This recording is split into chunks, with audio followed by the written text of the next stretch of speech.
Welcome, audience. Oh my goodness. Thank you, Father, for the day.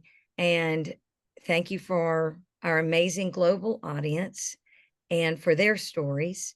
And remember that your story matters, and all are welcome here to share, to inspire, to talk about what we've had to get over, what we're dealing with now. We're going to educate through our stories globally. And we have I have right this minute, the complete pleasure of having this episode with the special guest, the lovely, and I'm going to say Strong is the New Pretty, that's a book, but I mean, really, Ginny Fuchs, an Olympic boxer. She was strong in and out. She is lovely in and out. And she has agreed to share some of her story, hopefully to inspire and share courage and strength with all of you and or those that you love. So welcome, Jenny. Thank you. Thank you so much for having me. Oh, I'm so thrilled. I think I'm her number one fan. I don't know for sure. I know I'm one of her number one fans. Definitely are. So Jenny, here you are. I'm going to let you explain to the audience because the boxing world, I don't know a lot about it. I mean, your videos, the fights I've gotten to see, I'm still hoping to get there live. Amazing, a little scary for some of us, right? How did you get here? What did you have to overcome? What is your real title?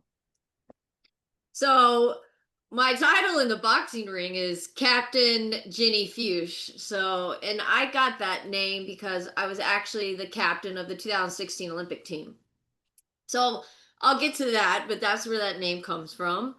But so all my life I've been an athlete. I loved athletics. It was my passion. It just kind of drove, gave me a purpose in life. I always felt that way, and it came easy to me. I was very good at all sports. I did all sports. My dad taught me how to water ski when I was 4 years old. I did team sports starting in second grade. So athletics has been my thing. I was a in high school, I discovered that I was a good distance runner. Um, Before that, I actually, in middle school, struggled with anorexia really, really bad. To the point where in eighth grade, my parents sent me to an inpatient treatment center for Mhm. it. And I went to this place in Arizona. I was there for about 2 months. And actually, during that time, they discovered that the root cause of my anorexia was OCD, obsessive compulsive disorder. And that was really what drove that anorexic behavior and why I spiraled to where I needed to be in treatment. So Mm-hmm. after that, then I got sent to another inpatient treatment in Kansas for my OCD.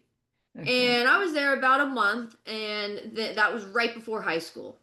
And I was still kind of struggling a little bit with my anorexia. The OCD part didn't show up till later, but once I started high school, my parents, I would always, I'd kind of have this routine of exercising. So my parents and doctors only gave me 30 minutes. So I was like, well, what can I do in this 30 minutes to get the most exercise and burn the most calories? So it was Sure. running. So I started running, and the track coach saw me running at the track after school when I was a freshman from day one of high school. So when track season came around, he wanted me to run track, and I was going to do that anyway because I've always loved it. I thought I was a sprinter or going to be like a hurdle runner, but he's like, no, you're running distance. So I was like, okay. But my first track meet as freshman in high school, I broke the 2 mile and mile record, and I didn't even know I had that talent. So I was like, okay, I think I can do this. And then my coach, my track coach, was like, if you keep, you could make it to the collegiate level. You're that good. And he knew about my struggle with my anorexia, so he was really encouraging me. He's like, but for you to get to that level, you have to take care of your body. You have to fuel it in the right way. You have to treat it with respect so you can continue to keep breaking your records. And winning, say you go to college and you help the team win an NCAA championship. So that kind of changed my thought process about my anorexic behaviors. And I immediately was able to say goodbye to anorexia and focus on my running. And that's what helped me get over that. Wow. So all throughout high school, and until this day, I've never really struggled with anorexia, never really had those thoughts, which is kind of ironic because I'm in a weight cut sport now and have to make a certain weight to fight. But even when I do that, none of those behaviors come back to haunt me. So I did well in high school with my running. I went to Louisiana State University as a walk on the cross country and track team. And for my freshman year, I did a little prank on one of my friends. Destruction of uh, destruction of school property happened, so I ended up getting in trouble. No big deal, but it ended up getting me kicked off the cross country and track team. Sure. So I was really bummed about that and was like, I don't even know if I want to stay at LSU. Maybe I'll switch universities because I want to continue running. But I ended up finding a good group of friends. So I stayed one more year because I was like, maybe I can get back on. That was my mindset. I'm going to try to get back on the track team. But during that year, I ended up meeting a professional boxer who became really good friends with, and I ended up dating him through college. But that's how I got introduced into boxing, and so that's the one sport I've never done. And I was watching him train, and I was like, you know what? I want to learn how to box. I'm not doing anything now. Let me learn. And this was back in 2009, and women's boxing, was not very popular. There was a lot of people that still thought women shouldn't be boxing. This is a male sport. Well, what are y'all doing? But there was a couple of females, that were going to nationals and boxing that were trying to change that, and I could see that. So I took it really serious. And in fact, the coach at the gym where I started, he said, I see a lot of potential in you. I would love to train you. Would you want to start fighting? And I was like, yeah, let's do it. I started to really love it. I picked it up really fast. So I started fighting all around Louisiana, winning all these fights. I won the Louisiana National Golden Gloves. Then it became to a point where there were no females for me to fight in Louisiana, so we had to start traveling. So we decided, I was like, I want to go to a national tournament because this is where you get recognized. This is where you get ranks. This is where you get to try, be a part of USA Boxing, the team. So we went to, in 2010, we went to the Women's National Golden Gloves. And it's called Hollywood, Florida, close to Miami. And that tournament is where they first announced that the International Olympic Committee was adding female boxing to the Olympics. So I looked at my coach and I go, let's go for it. Let's get to the Olympics. I can do this. I was still new in the game. There was a group of girls that had kind of been boxing and going to nationals for a couple of years. So I was still new in the game, but I knew I could do it. So that was the goal. So I graduated from LSU in 2011. I ended up moving back home to Houston, where I am now, because I needed more fights. And so I knew I could find fights in Houston. And there was just the boxing community in Houston was just more, it was big, it was more opportunity. So that's why I made that decision. My coach in Louisiana did so much for me. I still talk to him today. And he even came to my fight when I fought in New Orleans 2 years ago. But so came to Houston and I built this team that I have now. Wow. And I ended up qualifying for the 2012 Olympic trials, which, for someone who, I don't know, I think I barely had 10 fights going into the Olympic trial. So a lot of people were impressed and didn't end up winning the trials, but I made it my mission to get to Rio 2016. So I kept on training.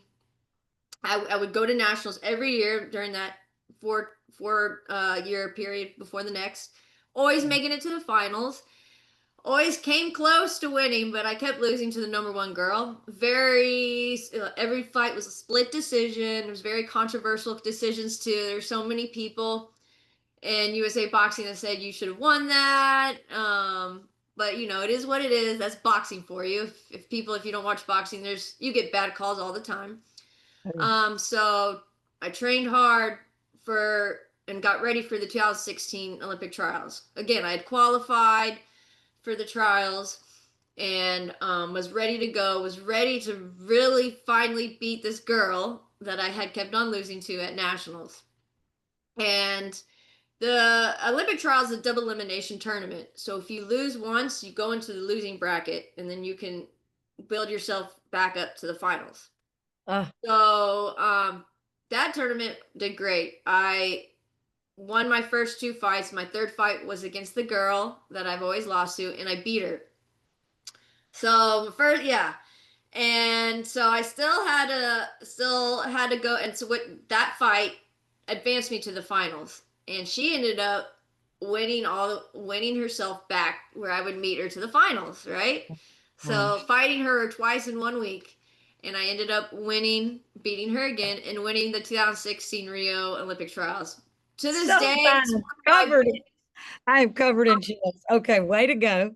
I still remember that and still like have excitement and goosebumps over winning that. So after that, the Olympic Training Center had just so at the Olympic Training Center, there's certain sports that have residential programs where they'll move their top athletes to live and train at the Olympic Training Center, and your room and boarding and food is all paid for, and they actually paid you to move there and live and train. I was like, this Yeah. is perfect because while I was shooting for this dream, I would have to do like small little jobs on the side to keep going, obviously, financially wise. So I was like, this is awesome. I have free rent, free food, and I just have to worry about training. Loved it. So yeah, moved there Wow. and started training with the team who won the Olympic trials.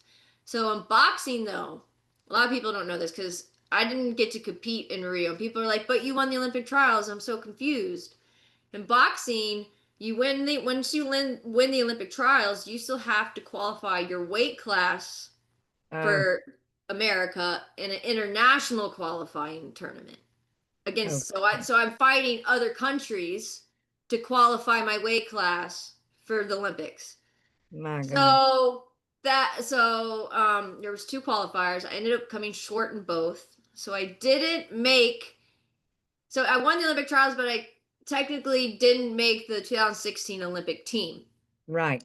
But like I said, I was the captain of the 2016 Olympic team, and the reason for that is we had a new head coach from Ireland, and his I picked up his the way he did warm-ups was very different than what America boxing is used to because the European style of boxing is very different than America.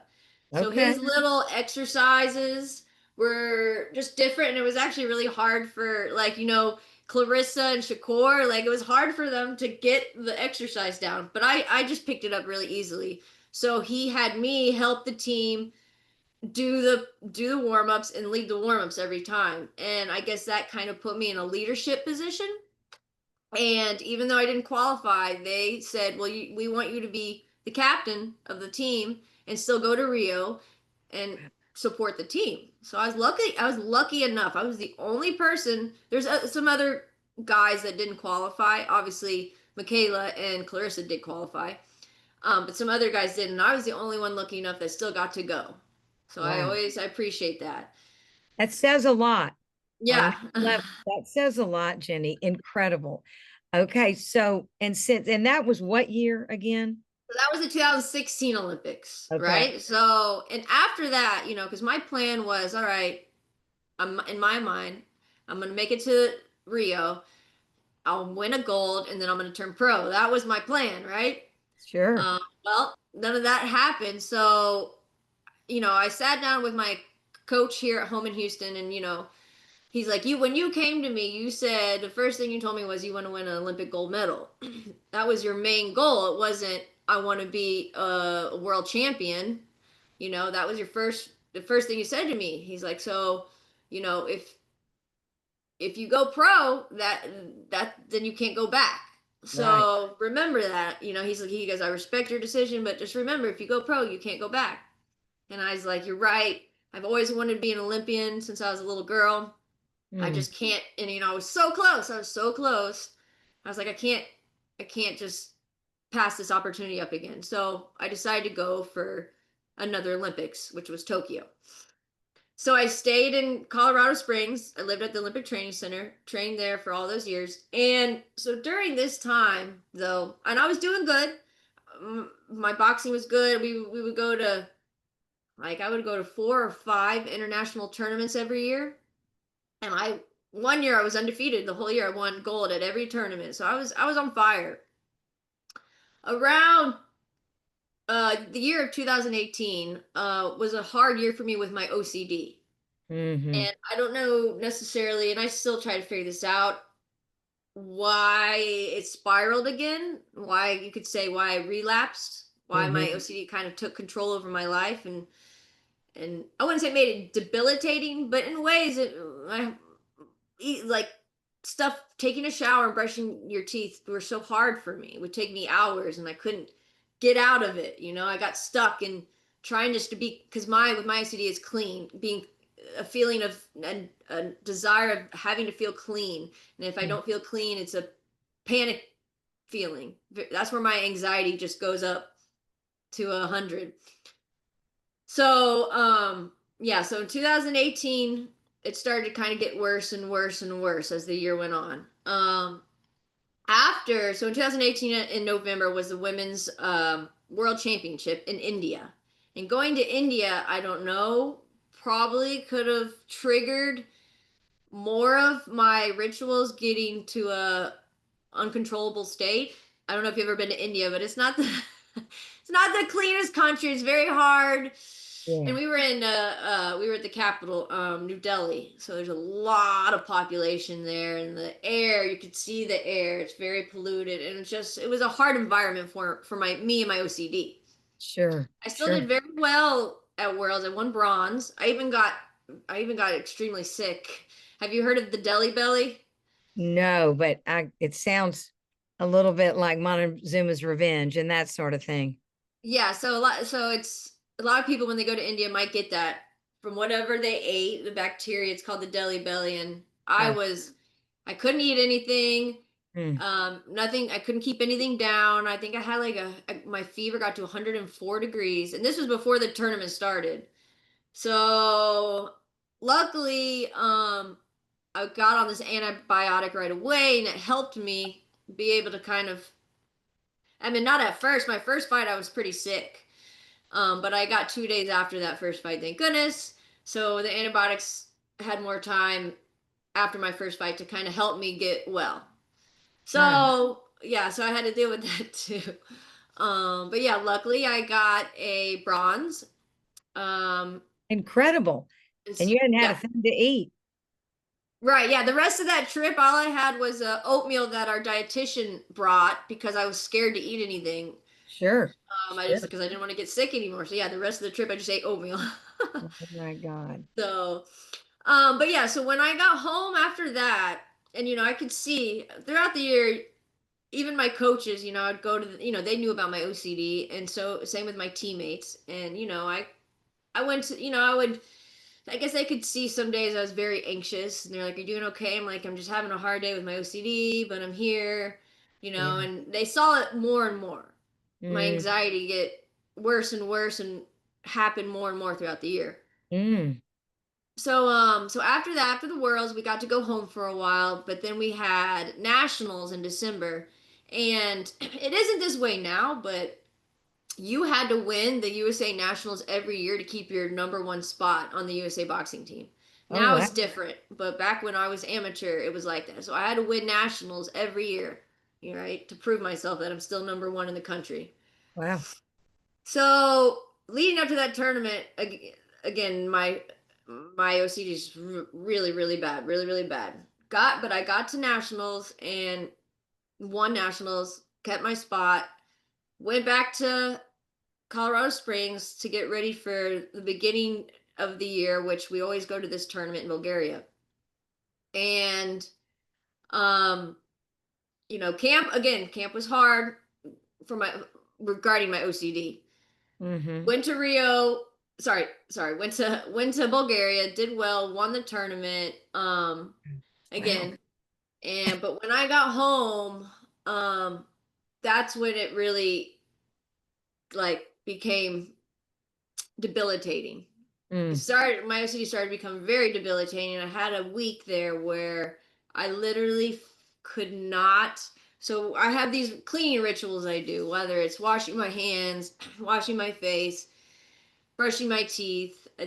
I do it in a certain way to make my brain be like, all right, it's clean enough. But I couldn't. I got to a point that week where I couldn't stop. I couldn't stop. The only thing that got me to stop was, oh, I have training. I gotta leave. And so I go to training. That's the only thing that got me out of. I call it like this trap. My OCD trapped me in this continue cleaning and cleaning whatever it was.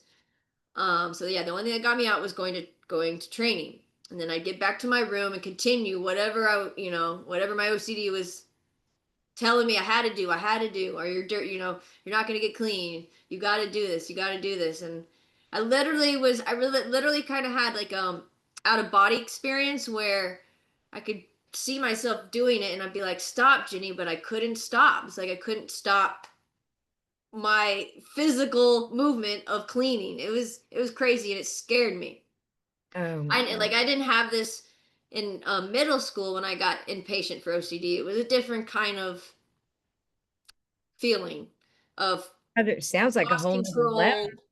Yeah, it's like my mind controlled, like I couldn't control my mind or couldn't stop it from telling me what to do. Very Wow. scary. So I called my coach and I go, I need help. Oh, sorry. I called my coach crying, and I was working actually with a sports psychologist at the Olympic Training Center because that they provided that for the athletes, which was very awesome. And I liked her a lot. And he goes, well, you need to. Her name is Lindsay. You need to call Lindsay. She can help you. So I called her, and this is like 5 o'clock in the morning because I didn't know what to do. I was scared. I was really scared. So I called her. Maybe not. I called my coach at 5. So an hour later, like 6:30, I called her because we wake up and we go weigh ourselves, eat breakfast, and then go to practice. And I was like, I can't go weigh myself.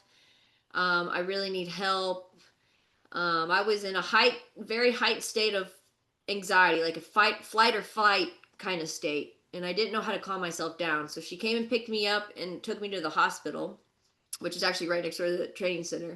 And they just evaluated me and helped me calm down and stuff. And she goes, "Well, what do you want to do?" And I told her, I like, no, I didn't even have to think about it. I go, I need to go back into inpatient. This 2019 is the year. At the end of that year was the Olympic trials for Tokyo. I was like, if I don't get help now, I'm scared. It's gonna, Yeah.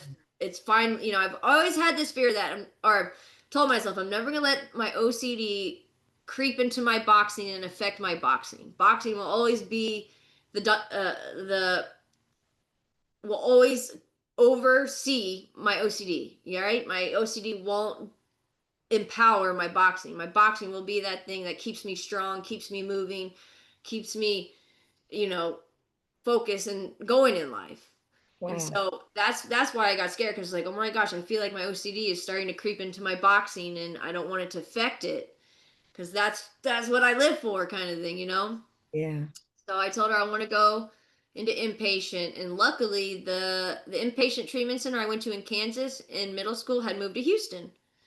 And I know a lady on the board of it because she was actually inpatient with me in Kansas, and she's from Houston. Wow. So, and she's a big her father is a big influencer in Houston because he owns a furniture store and has done a lot for charity, and Yes, he's he's just a good guy. wonderful. So she was on the board, and I called her and I was like, look, this is my situation. I need to get in. Is there any way, you could get me in? Because it's hard. There's a waiting list. Luckily, she got me in right away. Um, so I flew home and went right into inpatient for my OCD. And Wow. I was there for a month.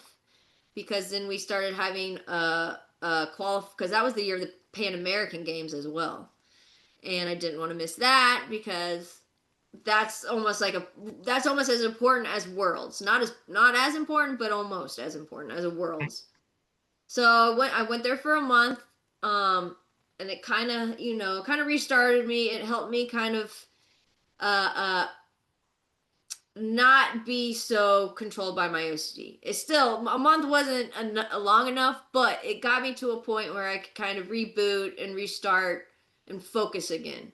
Yeah. So Thank yeah, God. so that year, I went to qualified for Pan Am's, won silver at Pan Am's. The end of that year was the Olympic trials for Tokyo. Won that. Didn't lose a fight. Made it all the way to the finals without losing. Amazing. And then COVID hit. Unbelievable.